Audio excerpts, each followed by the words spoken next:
Deep within the plains of Jamaica, a great warrior discovered the power of the sun one day and how it had the power to heal and give life.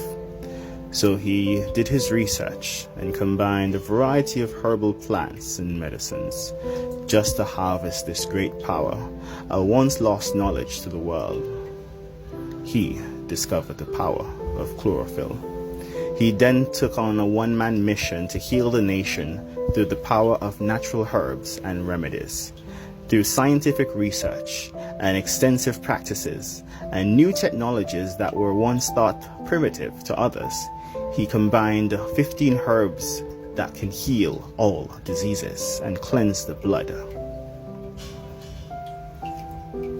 He then devised chlorophyll, the most powerful blood cleanser known to Jamaicans.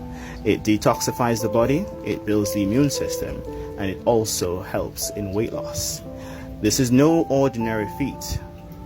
This was discovered by accident. Once this young man weighed over 200 pounds. Now he's barely weighing over 150. He discovered the power of chlorophyll.